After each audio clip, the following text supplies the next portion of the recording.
Ici, les un penseur auquel on songe immédiatement lorsqu'il est question de guerre et de relations internationales, c'est Clausewitz. Et c'est pourquoi, dans les enjeux internationaux, on va s'attacher à évoquer des doctrines. On commence par celle de Clausewitz avec vous. Frédéric Ancel, bonjour. Bonjour. Vous êtes docteur en géopolitique, professeur à Sciences Po. On vous doit La guerre mondiale n'aura pas lieu aux éditions Odile Jacob, mais aussi L'art de la guerre par l'exemple. Alors, Clausewitz est un militaire prussien. Il occupe une place centrale dans les guerres napoléoniennes qui redéfinissent l'Europe au début du 19e siècle. Ses écrits sur la guerre, publiés après sa mort, constituent probablement le témoignage d'une époque charnière à la fois pour l'histoire militaire et pour la réflexion philosophique sur le conflit. Il faut tout d'abord nous dire qui était Clausewitz, Frédéric Ancel, et quel était son positionnement politique. Alors, c'est quelqu'un de son époque et de son lieu en quelque sorte. C'est-à-dire qu'il est prussien. Son père est un officier de carrière qui a servi dans l'armée assez glorieuse d'ailleurs de Frédéric II de Prusse, hein, qui était un grand stratège lui-même. Clausewitz, il entre à l'armée à 12-13 ans, ce qui n'est pas très original pour l'époque. Et il mènera toute sa carrière au sein de l'armée prussienne. D'abord, il affronte les soldats de l'an 2, hein, donc les révolutionnaires français, puis surtout, il affronte les armées napoléoniennes. Il est capturé à Iéna lors de la grande bataille, la grande victoire de l'armée française contre la Prusse à Iéna et à Auerstedt. Donc pendant plusieurs mois, il est prisonnier et c'est là qu'il commence réellement à travailler, enfin à penser la guerre, à travailler la guerre. Il va beaucoup écrire.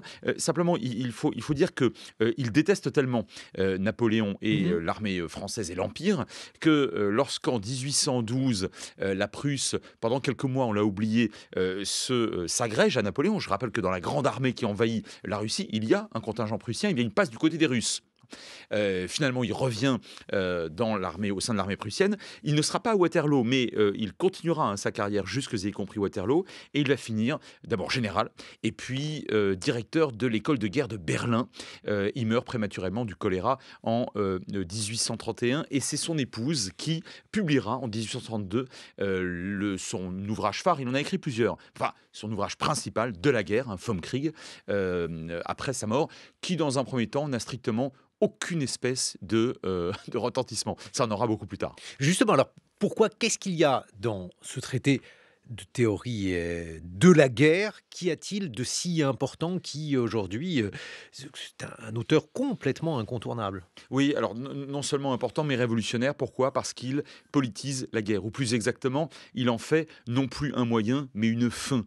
Pour Clausewitz, la guerre s'inscrit comme un instrument devant permettre à celui qui l'amène d'atteindre un objectif. Mais l'objectif, il est systématiquement politique. Autrement dit, il souhaite mettre fin à ce qu'on appelait la petite guerre, alors au cours de la Renaissance, de l'époque moderne, mais également du Moyen Âge en réalité. Les petites guerres, pour Clausewitz, ce sont des guerres de barons, de comtes, de ducs, parfois même d'ailleurs de rois, mais dont l'objectif n'est pas politique. Alors ça peut être l'ego, ça peut être des guerres qu'il méprise, d'ailleurs des guerres de religion. Je trouve ça absolument grotesque. Et il faut s'inscrire pour lui dans le politique. Alors c'est sa fameuse phrase qu'on connaît, qu'on retient à juste titre d'ailleurs, hein. C'est le chapitre premier de son ouvrage. C'est même d'ailleurs l'un des titres de chapitre. C'est la continuation, enfin la guerre est la continuation de la politique par d'autres moyens. Et vous Qu'est-ce que voyez ça que veut dire? ça veut dire qu'il enferme, il inscrit, il positionne, il fixe la guerre dans le politique, hein. Lorsque des négociations ne fonctionnent pas ou pas suffisamment, ou lorsqu'à travers des négociations, celui qui les mène pense ne pas obtenir assez, ou en tout cas autant que s'il faisait la guerre, eh bien vous savez quoi, cher Guillaume? Eh ben, il va faire la guerre. Mais Mais vous voyez, mais c'est un moyen comme un autre de parvenir à son objectif. Mais alors, justement, parce que dans ce contexte-là, on a tendance à dire que Clausewitz est un défenseur de la guerre à outrance, quelqu'un qui, précisément, considère que la guerre est un moyen ou une forme de phase normale. Je mets ça entre guillemets, mais Ah non, mais totalement. Alors, moi, je suis tout à fait en désaccord avec ça. Je suis, un relatif défenseur de Clausewitz pour 2 raisons. D'abord, la première, c'est que, quelque part, si on n'accepte plus de faire la guerre que pour des raisons politiques, bah, vous m'accorderez que, pour de entre guillemets, moi aussi je mets des guillemets, pour de mauvaises, raisons, notamment un ego surdimensionné de chef d'État ou de gouvernement, eh bien, on ne la fera plus, ce qui est pas négligeable.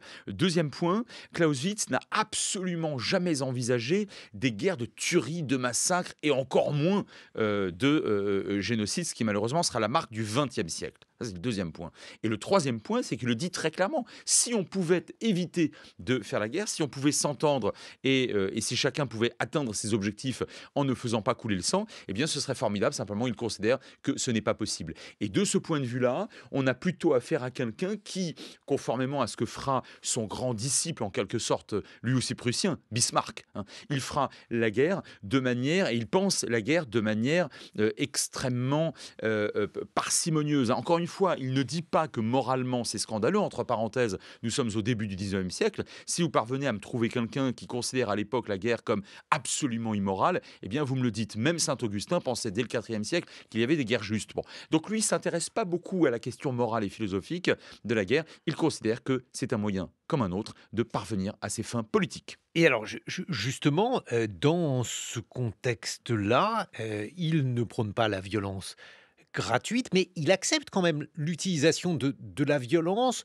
contre les armées, contre les civils, parce que c'est aussi cela qui nous choque aujourd'hui lorsqu'il est question de guerre, Frédéric Non, Ancel. il ne parle pas de civils, il parle de chocs frontaux, il parle même d'ailleurs de guerre réelle, de guerre absolue. Alors on pourrait rentrer dans les détails. Et il prône notamment l'utilisation massive, le choc frontal en quelque sorte, en un point donné de l'armée ennemie, mais pour en finir le plus vite possible. Alors évidemment, à la guerre, si vous voulez, bah oui, on fait usage de violence par définition, quintessentiellement. Sauf que lui considère, alors c'est un peu moins original d'ailleurs dans son œuvre, pourquoi? Parce qu'il l'a subi lui-même, et ça c'est Bonaparte, hein. Donc il reprend quand même beaucoup de choses de ce qu'a fait concrètement Napoléon Bonaparte sur le terrain, et bah, il tente de les améliorer sur le plan tactique. Mais c'est pour mettre fin à la guerre, pour éviter ces campagnes qui se prolongent pendant des mois, des années, des saisons, parfois même des décennies. Pensez au XVIIe siècle, à la terrible guerre de 30 ans qui d'ailleurs, et il le sait ô combien, a détruit pratiquement le tiers de tous les gens de langue allemande en Europe, hein, ça a été terrible. Bah, finalement, il souhaite éviter ce type de guerre qui d'ailleurs, pour le coup, font des dégâts absolument catastrophiques dans les villes, les villages, et avec notamment tous ces écorcheurs qui détruisent les champs et qui martyrisent les populations. Alors évidemment, si on se souvient de Clausewitz, c'est aussi en raison de ses disciples et le 1er de ses disciples, c'est Bismarck. Ah, c'est vraiment Bismarck. C'est lui qui va appliquer en tant que chancelier de Prusse. Il est chancelier tout au long des années 60, soit 1860, 70, 80.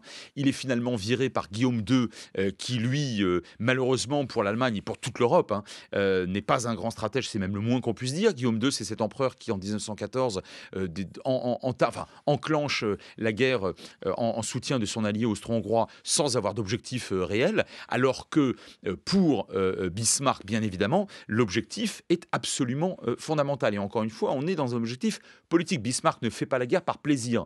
Et il l'a fait de manière redoutablement efficace. Les généraux aussi, hein, les généraux allemands, qui vont lire Clausewitz, alors un peu tardivement, mais qui commencent à lire à partir des années 1850, 60, 70, vont l'appliquer. Et malheureusement, je dois vous dire que par un faux paradoxe, hein, le XXe siècle n'a pas du tout était clausewitzien. On a affaire au XXe siècle, au Mmh. retour de la petite guerre, au retour des spadassins et des mercenaires, comme on le voit encore aujourd'hui en Turquie, en Russie et ailleurs. On a affaire à des guerres d'ego, on a affaire à des guerres de massacres et de génocides, je parle toujours du XXe siècle, Mmh. et par conséquent, je suis de ceux qui pensent que c'est tout à fait, c'est l'inverse, c'est parce qu'on n'a pas suffisamment suivi les préceptes de Clausewitz qu'on en est arrivé à de véritables boucheries. Et oui, parce qu'en fait, lui, la guerre qu'il préfère pour parler comme Brassens, c'est, la guerre efficace. Absolument. Le principe d'efficacité chez Clausewitz, il est absolument fondamental. Et là encore, on retrouve quelqu'un qui prône l'inverse de ce qui a existé, notamment d'ailleurs au XVIIIe siècle, avec des chefs de guerre qui passaient des saisons entières à se tourner autour, à essayer de trouver le point le plus, le plus intéressant, en général le plus honorifique, face à l'autre, au général qui se trouvait en face. Et le général qui se trouvait en face, ou le roi, ou l'empereur, ou le duc, duc ou le baron ou le comte qui se trouvait en face, très souvent, matrimonialement, il était lié. C'est-à-dire qu'on faisait la guerre, et puis à la fin de la journée, chacun félicitait l'autre pour son comportement plus ou moins stratège, et on mariait son fils ou sa fille avec l'autre, en s'échangeant des régions allègrement. Lui s'inscrit dans la nation. Dans votre présentation, vous m'avez demandé quelles étaient ses convictions politiques. Alors, il est très conservateur, mais c'est quelqu'un qui prône l'efficacité stratégique, bien sûr, mais encore une fois, dans un cadre politique national. Au fond, il est assez moderne de ce point de vue-là. Alors, il n'a pas inventé la levée en masse. Ça, la nation, c'est très français. C'est très Valmy. Où il ne se retrouve pas, mais il aurait pu se trouver d'ailleurs à Valmy, en 1792, en septembre. Et très rapidement, la Prusse se met au concept de nation, et lui, de ce point de vue-là, est moderne. Mais alors, justement, qu'est-ce qu'il y a donc comme guerre clausewitzienne véritable, puisque vous dites que finalement le XXe siècle a été très peu clausewitzien, si je vous suis, Frédéric Oui, Ancel? alors, voilà, c'est ça. Bah, alors, la première, ce serait vraiment 1870-71. C'est la grande revanche de la Prusse qui devient Allemagne, qui s'unifie en janvier 71, pardon, à la guerre des glaces du château de Versailles, sous Bismarck d'ailleurs, bien évidemment. Là, on a affaire à quelque chose d'extrêmement clausewitzien parce qu'il y avait un objectif politique. Mhm. Il a été établi, et la guerre n'était pas une guerre de massacre. Au fond, on peut considérer que, allez, au moins une ou deux guerres israélo-arabes en 56 et 67, bon, très classiques au fond, sont des guerres clausewitziennes où à la fin des fins, c'est le politique qui l'emporte. Mais je vais sans doute vous surprendre, il n'y en a pas beaucoup d'autres. Si la guerre des Malouines, aujourd'hui, elle est très oubliée, en 82, entre le Royaume-Uni et l'Argentine. Il n'y en a pas tant que ça, on a davantage affaire à des guerres de guérilla qui, pour l'essentiel, pour beaucoup en tout cas, ne sont pas réellement des guerres clausewitziennes. Alors, juste en conclusion, il faut lire De la guerre, Frédéric Ancel? Alors oui, il faut lire de la guerre, et notamment le premier chapitre. Après, les autres sont beaucoup plus techniques, mais Vom Krieg de Clausewitz, qui est évidemment traduit des centaines de fois depuis sa parution en 1832. Et il faut lire quelqu'un qui d'ailleurs a beaucoup lu et compris sans doute Clausewitz, c'était Kissinger. Quand même. J'épargnerai à vos auditeurs la lecture de Lénine et de Mao. C'est quand même extraordinairement pénible. Mais Kissinger, oui, ça a été l'un des adeptes de Clausewitz au XXe siècle. On peut leur conseiller aussi aux auditeurs de lire Frédéric Ancel, L'art de la guerre par l'exemple, c'est aux éditions Flammarion, et La guerre mondiale n'aura pas lieu, ça c'est aux éditions Odile Jacob. Merci beaucoup Merci à Frédéric vous. Ancel.